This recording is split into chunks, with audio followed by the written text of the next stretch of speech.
আসসালামু আলাইকুম। আর এক সপ্তাহ পরে বাংলাদেশে বাল দিবস। বাল দিবস বুঝেন তো? বাল দিবস হলো এই 16ই ডিসেম্বরে। 16ই ডিসেম্বর আছে না? 16ই ডিসেম্বর বাল দিবস। এটার এদিক ওদিক যেটা বলবি, আমার বউয়ের জুতা নিয়ে আসছে আজকে। এই না, এটা দিয়ে হাগু লাগায়, এটা দিয়ে মুখের মধ্যে মারা হবে।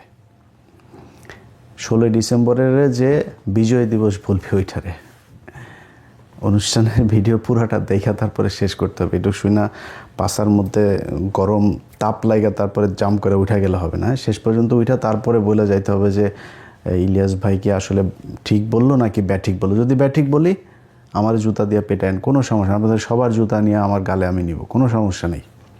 শেষ করে যাইতে হবে, এটা অনুরোধ থাকলো। খুব গুরুত্বপূর্ণ প্রতিটা কথার, মানে এমনিতেও তো মানে দাম আছে। যেমন এই যে কথা বলছি না, 10 মিনিটের কথা অনেক টাকা দেয় কিন্তু ইউটিউব আমাকে। সো এমনিতেও দাম আছে, কথাগুলো অনেক দামি কথা, এটা শোনা যাইতে হবে। বেশিক্ষণ লম্বা করব না আজকের ভিডিও।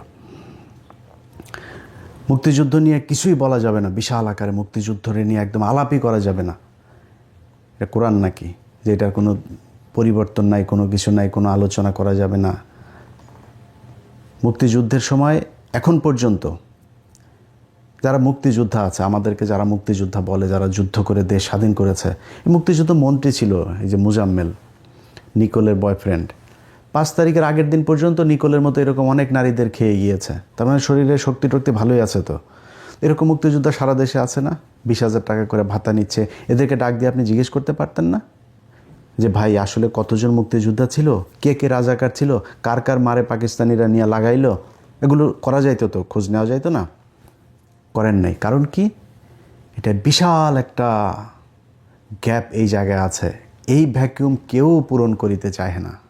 কারণ কি? এইটা করলেই এই যে ব্যবসা, এই ব্যবসা সব শেষ। এই ব্যবসা তো কেউ বন্ধ করতে হবে না। এই যে এখন দেখেন না, আওয়ামী লীগ চলে গিয়েছে, এখন বিএনপি এসেছে, এসে তারপরে সেই ব্যবসা আবার শুরু করেছে। সব শেষ। তারেক রহমানের একটা বক্তব্য শুনলাম। তারেক রহমান ভাই, আপনি সবশেষ যে বক্তব্য দিয়েছেন, আপনার বক্তব্য কিন্তু আমরা এই 71-এর মুক্তিযুদ্ধ নিয়ে গত 6 বছরে 7 বছরে আপনার অনেক বক্তব্য আমরা শুনেছি।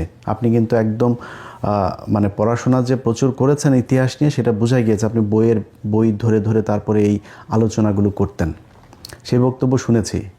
আজকের এই 2 দিন আগের যে বক্তব্য আপনি ইতিহাস নিয়ে দিয়েছেন, সেই ইতিহাসের বক্তব্য আর আপনি এতদিন যে বক্তব্য বলেছেন, সেটা মিলছে না একসাথে। যদি আওয়ামী লীগের বয়ান যদি আপনি ইতিহাস মনে করেন, তাহলে আওয়ামী লীগের বয়ান অনুযায়ী আপনার আব্বা কিন্তু একজন রাজাকার।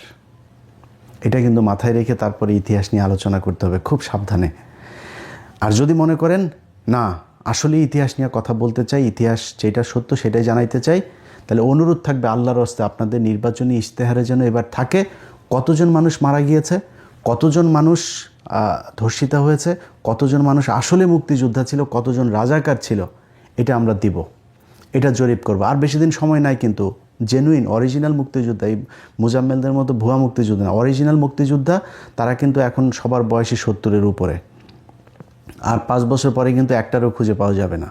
খুঁজে পাওয়া গেলেও তাদের বক্তব্য রেকর্ড করতে পারবেন না, কারণ সেই অবস্থা তাদের শারীরিক মানসিকভাবে থাকবে না। অতএব আপনাদের ইশতেহারে থাকতে হবে যে আমরা জানতে চাই, এই প্রজন্ম, আমি আমার চাইতে ছোট বয়সের যারা মুক্তিযুদ্ধ দেখি নাই, আমরা জানতে চাই আসলে কি ঘটেছিল 71-এর বাংলাদেশে। এটা জানার অধিকার আমাদের সবার আছে। এখন যদি আওয়ামী লীগের বয়ান দিয়ে যদি চালাইতে চান, খুব খেয়াল করে তারপরে সামনে পা ফেলতে হবে। কিন্তু ধরেন এই পৃথিবীর ভেতরে, ধরেন একটা দেশ বলেন, এক্সেপ্ট এই আপনার মিডল ইস্ট, যেসব আর চীনের মতো যেসব দেশে রাজতন্ত্র, একনায়কতন্ত্র, কমিউনিস্ট, এই টাইপের দেশটাই যেগুলি আছে, এর বাইরে যেখানে গণতন্ত্রের প্র্যাকটিস আছে, পৃথিবীর এমন কোনো দেশ দেখাইতে পারবেন না যেই দেশে অ্যাট এ টাইমে প্যারালালি 3টা পলিটিক্যাল দল এক্সিস্ট করে। 2টা, সবখানে 2টা। আপনি আমেরিকা বলেন, লন্ডন বলেন, যত মানে বড় বড় আপনার দেশ যা আছে, সেটা এই ইন্ডিয়া বলেন আর বাংলাদেশ বলেন, কখনোই কিন্তু 3 দল একসাথে সমান শক্তিশালী 3টা বিরোধী দল পৃথিবীর কোথাও নাই। যেখানেই যাবেন আপনি 2টা। এখন বাংলাদেশে 2টা শক্তিশালী রাজনৈতিক দল আছে, একটা বিএনপি, একটা জামাত। আমার মনে হয় এখনও বিএনপি সবচাইতে বড় দল, 2 নম্বরে যদি জামাত ধরেন, কিন্তু খুব শক্তিশালী। কিন্তু এটা খালি মানে মুখের কথা না, এটা বিএনপিও হারে হারে টের পাচ্ছে যে জামাত যে ভেতরে ভেতরে যে কী পরিমাণে ভোট তাদের বেড়েছে। এখন 3 নাম্বার আরেকটা দল এরকম বড় বৃহৎ আকারে আসবে সেই সুযোগ নাই। যদি আসে সেটা বিএনপি আসবে। যদি বিএনপি মনে করে যে 71-এর সেই আওয়ামী বয়ান নিয়েই আসবে, তাহলে বিএনপির মোড়কে কিন্তু আওয়ামী লীগ চলে আসবে। নামে মনে হবে, সবারকে দেখে মনে হবে এই তো বাংলাদেশ জাতীয়তাবাদী দল, কিন্তু এই দলে জাতীয়তাবাদের কেউ থাকবে না। এখানে সবই সেই আওয়ামী লীগের মতোই, সেই লোকজনের কথা, সেই সব কিছু তাদের মতোই মনে হবে। আর সেটা যদি তারেক রহমানের বক্তব্যটাও যদি সেরকম হয়, তাহলে তার কিছু বলার নেই। একমাত্র জিয়া পরিবারকে আমরা বিশ্বাস করি যে না, তারা অন্তত বাংলাদেশ জাতীয়তাবাদের এই বাংলাদেশে তারাই হচ্ছে গিয়ে প্রণেতা, এবং তাদের হাত ধরে এটা শুরু হয়েছিল। তাদের এই পরিবার যতদিন থাকবে বাংলাদেশ জাতীয়তাবাদ এটা থাকবে। এখন বাঙালি জাতীয়তাবাদে যদি আপনি যাইতে চান, সেটা আবার ওইটা কিন্তু আওয়ামী লীগের নিয়ে হয়ে যাবে। তখন নামে থাকবে হয়তো বিএনপি। আওয়ামী লীগের ইতিহাস বাংলাদেশে শেষ, এটা মনে মনে আপনাকে বেঁচে রাখতে হবে। সব শেষ। শেখ হাসিনার কথা আপনারা টেলিগ্রামে যারা শুনেছেন যে এখন আমাদের আর কি করা, আমাদের আর করণীয় না, আমাদের গেরিলা হামলা করতে হবে। মানে বক্তব্য বুঝেছেন তো যে তার হাতে আর কোনো কিছু করার নাই। আন্তর্জাতিক বলেন, জাতীয় বলেন, সবখানে তাদের দেখা শেষ। এই দেশের মানুষও তাদের কথা এখন কেউ নেমে আসবে না। সো 2-4টা ভাঙচুর জ্বালাও পোড়াও করতে পারেন, করলে আবার মামলা খাবেন। এ রাস্তা তো আপনারা দেখিয়ে দিয়ে গেছেন। একটা হবে 1200 মানুষের নামে মামলা হবে। মুরগির উপর বোমা মারার মামলা করেছেন না? সো এই রাস্তা তো আপনারা দেখিয়ে গিয়েছেন। পুলিশকে সেই ইকুইপমেন্ট দিয়ে গিয়েছেন। আড়ি পাতা দিয়ে এখন স্বরাষ্ট্র উপদেষ্টা সরাসরি বলে আড়ি পাতা হবে। আপনারা এগুলো করে খুব বেশি সুযোগ সুবিধা নিতে পারবেন না। সো বিএনপি জামাতের জায়গায় থাকবে। জামাত যেহেতু উঠে গিয়েছে, জামাত তো এখান থেকে উপরে উঠবে, নিচে নামবে না। তো এখন আপনারা কারা থাকবেন? বাংলাদেশ জাতীয়তাবাদ থাকবেন না বাঙালি জাতীয়তাবাদ থাকবেন? সেটা হচ্ছে আপনাদেরকে ডিসাইড করতে হবে। যাই হোক, বিএনপিকে খুব বেশি নসিহত করতে চাই না, বিএনপির নিজস্ব ব্যাপার। বিএনপিকে নিয়ে কথা বললে আবার বিএনপি আবার আমাদের জামাত বানায় দিবে, যেখানে ভাই আপনাদেরকে অবমূল্যায়ন করে ছোট করে কথা বলার মতো সুযোগ নেই। অনেকে বিশাল গ্যাঞ্জাম বাঁধাইতে চাচ্ছে আমাদের আর বিএনপির মাঝখানে। আমারে দিয়ে সেটা পারবেন না। কারণ হচ্ছে কি, কারণ এই বিএনপি তো গত 15 বছরে তারা জীবন দিয়েছে, তাদের পার্টির লোক গুম হয়েছে, তারা জেলে ছিল। এই পুরো দলটারে একদম যা মনে চায় তাই বলবেন, এটা বলা আমার এত দুঃসাহস হয় না, যে কারণে খুব বেশি বুঝাইলাম না। বাট সামনের দিনগুলোতে খুব সাবধানে পা চলতে হবে। মনে করেন জামাত ইসলাম ক্ষমতায় আসলো, আওয়ামী লীগ যা করেছে এই বিএনপির উপরে, জামাত ইসলাম সেটা কোনোদিনও করবে না। করলে আমরা ছেড়ে দেবো না তো, যে জামাত এসে বিএনপির গুম করবে, খুন করবে, বিএনপির একদম বিরোধী দল নিশ্চিহ্ন করে ফেলবে, জামাতটা আমরা ছেড়ে দেবো নাকি? কিন্তু যদি আওয়ামী লীগকে আবার আনেন, আম এবং ছালা দুটাই যাবে। এবার আসল আলোচনায় আসি। আজকে আমার এই বাম সাইডে আমার বউয়ের জুতা দেখাইছি না আগে, এই জুতাটার পাশাপাশি আরও একটা জিনিস আমার কাছে এনে রেখেছে। এইটাও আপনাদের একটু দেখায় তারপরে অনুষ্ঠান শেষ করব। আজকে পিনাকিদার মতো আমার এডিটর সাহেবদেরকে একটু বলবো যে একটু কাজ করতে। এটা হচ্ছে আমাদের আপনার অরক্ষিত স্বাধীনতায় পরাধীনতা, এটা মনে হয় লেখাটা উল্টা দেখাবে যেহেতু ভিডিওতে।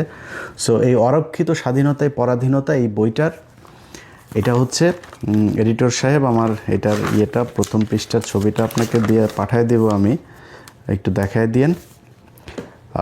এটা দ্বিতীয় সংস্করণ, দ্বিতীয় প্রকাশ, জুলাই 2019, প্রচ্ছদ সুব্রত সাহা, প্রকাশক শহীদুল ইসলাম, কমলকুড়ি প্রকাশনার, বাংলা বাজার, মান্নান মার্কেট, 3য় তলা, ঢাকা 1100। যাই হোক, এই বইয়ের আমি আপনাদেরকে যেটা পড়ব, 2019 সালে কিন্তু আওয়ামী লীগের সময়ে এটার হয়েছে। এটার 48 নম্বর পৃষ্ঠা আপনাদেরকে আমি 48 থেকে 49 এবং 50 নাম্বার, ছোট 2-3 মিনিটের ভেতরে আপনাদের পড়ে শেষ করে দিব। এই বইটা হচ্ছে এই মেজর জলিল। আমি কিছুক্ষণ আগে বললাম না যে 16 ডিসেম্বর বিজয় দিবস বলে জুতা দিয়ে পেটাবো, এটা কিন্তু আমি বলিনি, এটা এই মেজর জলিল বলে গিয়েছেন। কেমনে বলে গিয়েছেন? উনি ওনার ভাষায় বলেছেন, আমি আমার ভাষায় বললাম আর কি। তো 48 নম্বর পৃষ্ঠার একদম শেষ 5 নম্বর লাইন থেকে পড়া শুরু করবেন। 16 ডিসেম্বর 1971 সনে ভারতীয় সেনাপতি জেনারেল অরোরার কাছে পাকিস্তানি সেনাপতি জেনারেল নিয়াজি যে আত্মসমর্পণ করেছেন সেই ইতিহাস চিরযুগই অম্লান হয়ে থাকবে। বেতনভুক্তদের ইতিহাস লেখা হয় না, তারা ইতিহাস নয়, তারা ইতিহাসের খোরাক মাত্র।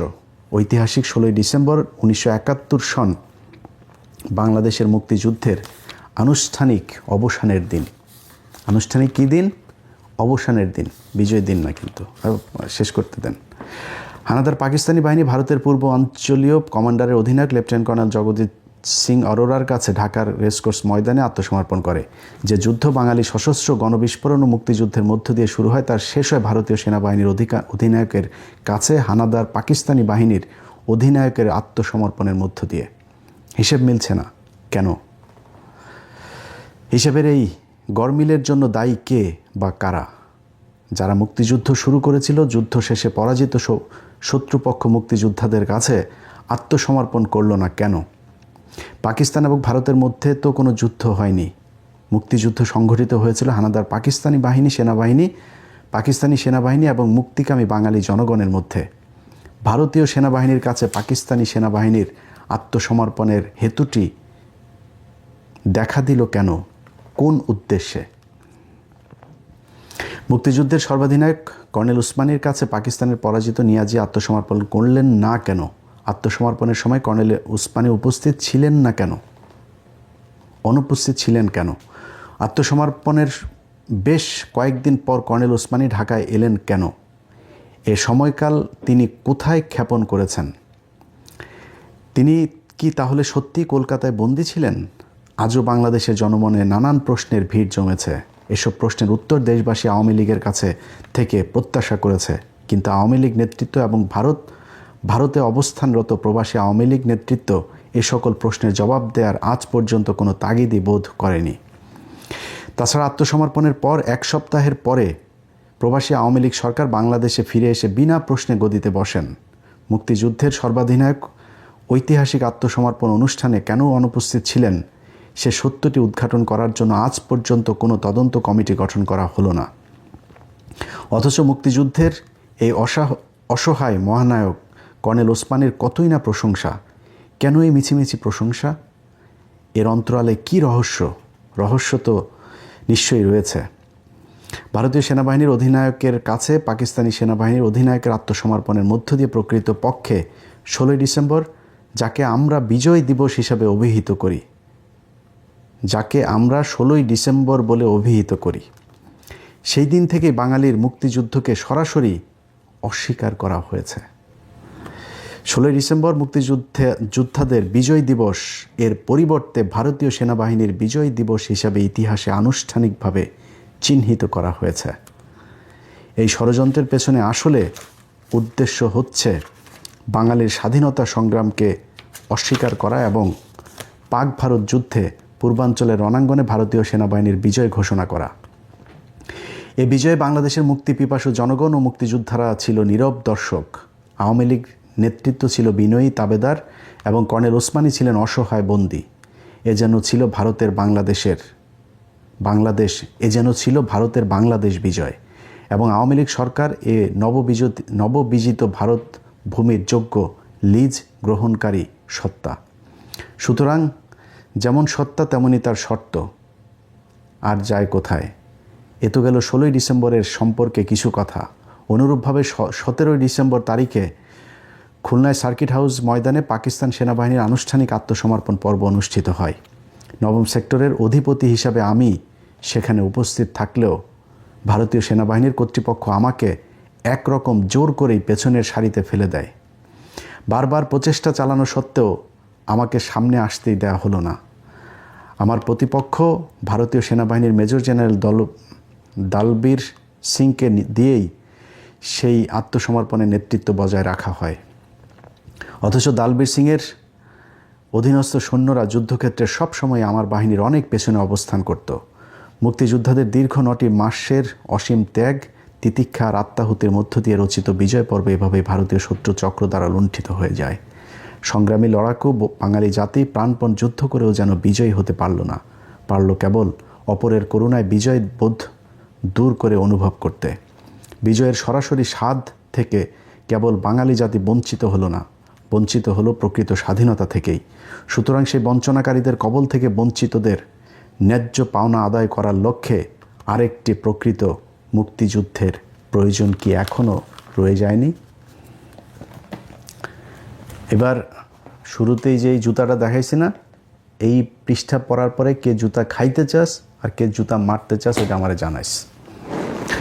এই যে বইটা পড়লাম, এই বইটা একজন সেক্টর কমান্ডার, অনেক এই ভারতীয় চক্র এরা বলে থাকে যে 16ই ডিসেম্বর বাংলাদেশের সব সেক্টর কমান্ডাররা, মেজর জিয়া, তারপরে এই আপনার কর্নেল উসমানী যিনি সর্বাধিনায়ক ছিলেন, তারপর ওইদিকে তাজউদ্দিন, ওরা থাকলেও বুঝতাম ওরা আমাদের দেশের লোক। সবাই নাকি আসতে পারেনি, অনেক দূরে দূরে ছিল। মেজর জলিল লিখে গিয়েছেন যে 17 তারিখ এই 16ই ডিসেম্বর ঢাকাতে যেটা রেসকোর্স ময়দানে হয়, 17 তারিখ খুলনা নবম এই সেক্টর, যেটা সবচাইতে বৃহৎ সেক্টর 1971 সালের, ওই সেক্টরের অধিনায়ক ছিল মেজর জলিল। তিনি ওইখানে ছিলেন। তো ওই অধিনায়ক হিসাবে ওইখানে তার নেতৃত্ব দেওয়ার কথা না, তার পেছনের সারিতে ধাক্কায় ফেলাই দিয়েছে।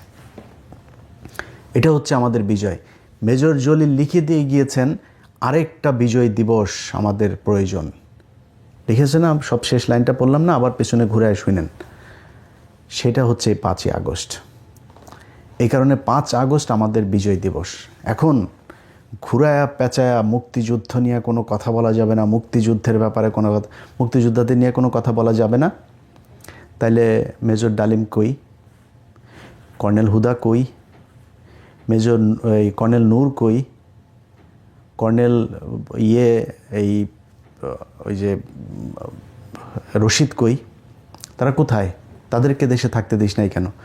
যেসব মুক্তিযোদ্ধারা বাংলাদেশে যে বুকের মধ্যে যে ধনেটা লাগায় না, লাগাই দিয়ে তারপরে ঘুরে না, শালারা সব ভুয়া মুক্তিযোদ্ধা। এই যে ভাব নিয়ে এসে এতদিনে যে আওয়ামী লীগের সামনের চেয়ারে এসে বসতো না 20,000 টাকা করে গেলে, অরিজিনাল মুক্তিযোদ্ধা, অরিজিনাল। অবশ্যই অনেক মানুষ সেই সময় এই 5ই আগস্টের মতো এরকম অনেক মুক্তিযোদ্ধা সেই সময় যুদ্ধে নেমেছিল। আসলেই তারা এই বৈষম্যমুক্ত একটা দেশ চেয়েছিল, কিন্তু তারা এই পাকিস্তানি শাসক গোষ্ঠীর থেকে সরে এসে ভারতীয় শাসক গোষ্ঠীর ভারতের ভেতরে ঢুকতে চায় নাই। তো পাকিস্তান কি করেছে? পাকিস্তান বাংলাদেশের বৈষম্য করেছে। কতটুকু বৈষম্য করেছে? পাকিস্তান এই দেশে সংসদ ভবন বানিয়ে দিয়ে গিয়েছে, কমলাপুর রেল স্টেশন বানিয়ে দিয়ে গিয়েছে। এর আগেও আরেকদিন বলেছি, এই ঢাকা বিশ্ববিদ্যালয়ের যে ইউনিটগুলো দেখছেন না, ঢাকা বিশ্ববিদ্যালয় প্রতিষ্ঠা হয়েছে 1921 সালে। এরপর আপনি আলাদা আলাদা এখানকার বিভিন্ন বিভাগগুলো দেখেন, প্রতিটা অনুষদ আপনি দেখবেন এই 1947 থেকে 1971-এর এই মাঝখানেই। আর 71-এ বিপ্লবী জাতিরা দেশ স্বাধীন করিয়া কি বাল ফালাইলো, তারা একটা খালি ডেভেলপ করলো। সেটা কোনটা? 1974 সালে। সেটা হচ্ছে চারুকলা একাডেমি, যেখানে সব বিজ্ঞানী এখন হয়, যে কিসের গোয়ার মধ্যে কিমি ঢুকায় পয়লা বৈশাখে দেখেন না একটা শোভাযাত্রা বের হয়, এইটা এই রয়ের একটা হেডকোয়ার্টার এখানে বানালো। এখান থেকে নাস্তিক পয়দা হয়। এর বাইরে এই যে খুলনা নিউজপ্রিন্ট, এই যে আদমজি, এই যে যত বাংলাদেশে কল কারখানা আছে, একটা দেখাইতে পারবেন না যেটা 1947 থেকে 1971 এর বাইরে হয়েছে। এর বাইরে কি হয়েছে?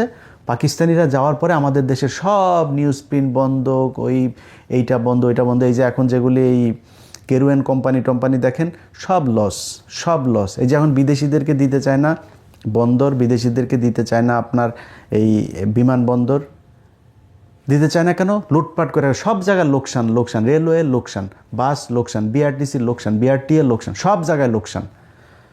একটা কোনো মিল ফ্যাক্টরি করতে পারে নাই। তো পাকিস্তান বৈষম্য করে এই দেশে সব প্রতিষ্ঠা করে গিয়েছিল, আর ইন্ডিয়া আমাদেরকে স্বাধীন করে দিয়ে সব মিল কল কারখানা এই বইটাতেই এর পরের আরেকটা আছে, টোটাল 7টা না 8টা যেন আছে। এই 8টার মধ্যে একটা যে ভারতীয় বাহিনীর লুণ্ঠনের যে চিত্র, সেটা মেজর জলিল লিখে দিয়ে গিয়েছেন। কিভাবে তারা এই দেশের মিল কল কারখানার হসপিটাল থেকে শুরু করে সরকারি বিভিন্ন জিনিসপত্র সব চুরি করে নিয়ে গেছে এই ভারত। তাদেরকে আমরা এখন, তারা হচ্ছে আমাদের বন্ধু, তারা আমাদের দেশ স্বাধীন করে দিয়ে গেছে। আর ব্যাপারটা 16ই ডিসেম্বর সব ভারতীয় লোক, একটা বাংলাদেশের লোক রাখতে পারিস নাই তুই? এই যে ছবি আপনারা দেখেন 16ই ডিসেম্বরের, একজন বাংলাদেশের মানুষকে সেখানে থাকতে দেওয়া হয়নি। ভারত পাকিস্তান যুদ্ধে 16ই ডিসেম্বর ভারত বিজয়ী হয়েছে, 5 আগস্ট বাংলাদেশ বিজয়ী হয়েছে। এই কারণে 5 আগস্ট আমাদের বিজয় দিবস। এই 71 বেচা যারা খাইতে চাবে, গালের মধ্যে জুতা দিয়া পেটায়া, হাগু লাগায় জুতা দিয়া পেটানো হবে। সুদানির ফুয়ারা ইয়ার কি মারাও না। 16ই ডিসেম্বর আর 71 শেখ মুজিবকে নিয়ে আপনারা উত্তেজিত হয়েন না, উত্তেজিত না হয়ে চুপচাপ থাকেন। এই যে শাহরিয়ার ভাই দেখেছেন না, পদে আগুন লাগিয়ে দিয়েছে। এদের পদে আগুন এই চাপাবাজি করার দরকার নেই ভাই। বই দেখায় দেখায়া মুক্তিযোদ্ধারা যে বই লিখে দিয়ে গিয়েছে, তাজউদ্দিনের মেয়ের বই যদি পড়েন, আওয়ামী লীগের লোকের 90% ইমান চলে যাবে। খালি তাজউদ্দিনের মেয়ের এই তাজউদ্দিন আহমেদ নেতা ও পিতা বইটা পড়বেন, 99% ইমান ওই দিনই শেষ হয়ে যাবে। আওয়ামী লীগের প্রতি ওদের তো এটা ধর্ম, ওই ধর্মের যারা বাসিন্দা আছেন সব ইমান শেষ হয়ে যাবে। বই দেখায় দেখায় পৃষ্ঠা নাম্বার বলে বলে, কালকে বই বের করছি সব, ওখানে কোন কোন মার্ক করে রাখছে, যে মার্ক করা দেখছেন না বইয়ে, মার্ক করে করে রাখছে কিন্তু এগুলি। যখন যেটা যেখানে মনে করেছে যে এটা ভবিষ্যতে কাজে লাগবে, তো ওইটা এই কারণে মার্ক করে করে রেখেছি। এগুলো সব এক এক করে করে আপনাদের সব দেখানো হবে। মুক্তিযোদ্ধা নিয়ে কত জাউরামি হয়েছে এই দেশে, এই জাউরামি থেকে এই জাতিকে বের হইতে হবে। এই বালের মুক্তিযুদ্ধ বেচাই এই জাতির আর খাইতে দেওয়া যাবে না। এবং এই দেশের মানুষ ওই মুডেও নাই। ওরা সারাদিন চিল্লাপাল্লা করুক ফেসবুকে, ওদের এখন ওদের গ্রুপে মোটামুটি মানে এই জায়েদ খান আগে ছিল না, ওই যে চলচ্চিত্রের এক জোকার, আমাদের এইখানে এখনকার এক এই জোকার, ওই যে আমতারেক টারেক, তারপরে ওই যে বিরানি আলম টালম, এইসব জোকার কিছু। ওদের খালি এখন হিরো আলম ছাড়া মোটামুটি সবাইকে ওরা ওদের দলে নিয়ে নিয়েছে। কোনো ভদ্র শিক্ষিত, কোনো যারা ইতিহাস জানে, যাদের মানুষ পছন্দ করে, যারা দেশপ্রেমিক, যারা দেশের কথা বলে, একজনও ওনাদের দলে নাই। ওনাদের দলে এখন সব এই চোর ঠাটফাট যেগুলি আছে। হিলা আলম ভাই, আপনি আবার রাগ করেন, এমনি আপনার নাম বললাম, আপনি তো ফান টান করেন, মজা টজা দেখান, এই কারণে বললাম আর কি। মানে আপনারা যে কোনো সময় ওইখানে নিয়ে নিতে পারে, যদি আপনি ওদের মতো অসভ্য না, এটা আগে বুঝাই নিলাম। যাই হোক ভাই, এই মুক্তিযুদ্ধের ইতিহাস নিয়ে ওরা যেইভাবে কথাবার্তা বলে, কিচ্ছু বলা যাবে না। যদি সেটা হয় তাহলে মেজর ডালিমকে দেশে ফিরে আনতে হবে মাপ চায়। নূর ভাই আছে, ওনাকে দেশে নিয়ে যাইতে হবে। এখানে রাশেদ ভাই আছে, রাশেদ ভাইরে মাপ চায় দেশে নিয়ে যাইতে হবে। তো এগুলির করা লাগবে। রাশেদ ভাই আমি জানি না, রাশেদ ভাই অনেক দিন ধরে উনি আমার ফোন টোন, ওনার সাথে কথা হয় না, অসুস্থ কিনা জানি না। যাই হোক, রাশেদ ভাই ভালো থাকেন। প্রিয় ডালিম ভাই, আপনাদের ইনশাল্লাহ যদি নাকি আল্লাহ কোনো দিন সুযোগ দেন, আপনারা এই জাতির অরিজিনাল মুক্তিযোদ্ধা, যেটা বললাম যে যারা এতদিন ধরে এই যে বুকে এগুলি লাগে করতে, এগুলি সব ভুয়া মুক্তিযুদ্ধ। এই শালারা একটাও মুক্তিযুদ্ধ করে নাই। যারা মুক্তিযোদ্ধা তাদের মাথা মানে পাগলের মতো আচরণ করেছে 16ই ডিসেম্বরের পর থেকে, যে এই আমরা কি স্বাধীন করলাম, এটা তো স্বাধীন হয় নাই। 15ই আগস্ট এই মুজিবের গোষ্ঠী শুদ্ধ বিচিতে চাইপা তারপর ওরা একটু শান্তি পেয়েছিল। সেটারও আবার জিয়াউর রহমান আবার পদ মেরে দিয়েছেন। জিয়াউর রহমান এই লোকগুলোরে থাকতে দেন নাই। জিয়াউর রহমান যদি ওই দিন এই লোকগুলোরে থাকতে দিত, তাইলে কিন্তু জিয়াউর রহমানকেও মরতে হয় না, এই দেশও আবার ভারতের ইয়েতে যায় না। অতএব জিয়াউর রহমান একজনকে এনেছিলেন, সেটা হচ্ছে শেখ হাসিনা, এনে নিজে জীবন দিয়েছিলেন। এখনকার বিএনপির তারেক রহমান সাহেব যদি ভালোবেসে আবার শেখ হাসিনা বা আওয়ামী লীগের জয় পুতুল এদেরকে আনতে চান, আপনার অবস্থাও কিন্তু আপনার বাপের মতোই হবে। অতএব খুব হিসাব করে লস কতটুকু করবেন। হ্যাঁ, আপনি এবার হয়তো ক্ষমতায় না আসতে পারেন, পরের বার আসবেন, দল গুছান, ভালো করেন, ভালো। আপনি জামাত ইসলামের তো ভুল আছে, দোষ আছে, সমস্যা আছে, সেগুলি তুলে ধরেন। আপনার পরের বার আসবেন, মেরে ফেলবে না, মাজা কোমর ভাঙবে না, দেশ থেকে বের করে দিবে না, পয়জন দিয়ে জেলখানায় নিয়ে আপনার মায়ের মতো মারবে না, দেশে থাকতে পারবেন, একটা সহনশীল পরিবেশ থাকবে। এই যে এইবার অনেক কিছুই তো হচ্ছে জামাত বিএনপির মধ্যে। আপনি দেখেন জামাতের লোকজন যাচ্ছে হসপিটালে দেখতে, বিএনপির মহাসচিব এই বদমাইশও দেখলাম তায়ের বাইরে দেখতে গেছে। তাও এতটুকু তো আছে এখনও পর্যন্ত। আওয়ামী লীগের সাথে কি এটা ছিল নাকি? আরে ভাই, আপনি বিরোধী দল, একটা রাষ্ট্র, জমি নিয়ে, 1 কাঠা জমি নিয়ে মারামারি করে মানুষ মারা যায়। একটা রাষ্ট্রের ক্ষমতার এটা নিয়ে 2, 4, 5 হাজার মানুষও মারা যাইতে পারে, কিন্তু আপনার সাথে একদম মানে বিচ্ছিন্ন হয়ে যাবে। ওরা আরেক দেশ আইনা তারপরে এই দেশ দখল করায় ওদেরকে শায়েস্তা করতে হবে, গুম করতে হবে, জঙ্গি নাটক সাজাইতে হবে। এগুলি এই দেশে চলতে দেওয়া যাবে না। আর যারা যতই উত্তেজিত হয়ে যাচ্ছেন, এত উত্তেজনার কিছু নাই। শাহরিয়ার ভাই একানা, শাহরিয়ার ভাইয়ের সাথে এই দেশের প্রতিটা মানুষ আছে। আপনাদের সাথে ওই যে কিছু অখাদ্য কুখাদ্য যেগুলি বিরিয়ানি টিরানি এগুলি নিয়ে আপনারা বসে থাকেন, কোনো সমস্যা নেই। এবং এই যে টক শোতে নিয়ে কারা কারা এইসব এই আওয়ামী লীগের এগুলোর নিয়ে বয়ান চালাচ্ছেন না, এগুলো কিন্তু আমরা তাদের বয়ান হিসাবে নিচ্ছি না। আমরা ওই প্রতিষ্ঠানের ওই কোন সাংবাদিক ওইটার নেতৃত্ব দিচ্ছে, কোন গ্রুপের টেলিভিশন, এটা কোন গ্রুপের পত্রিকা, ওগুলো কিন্তু আমরা নজরে রাখছি। সো হিসাব করে পা ফেলতে হবে। বিপ্লব এখনও শেষ হয়ে যায় নাই। এই দেশে যদি মনে করেন যে এত তাড়াতাড়ি আওয়ামী লীগকে আর ইন্ডিয়াকে আবার ফেরত এনে করবেন আগের মতো, এটা এত ইজি হবে না। আমরা আসি, ইতিহাসের বই ধরে ধরে, পৃষ্ঠা লাইন ধরে ধরে এই দেশের মানুষকে পড়ানো হবে যে ৭১-এ আসলে কি ঘটেছিল। ভালো থাকেন, আল্লাহ হাফেজ।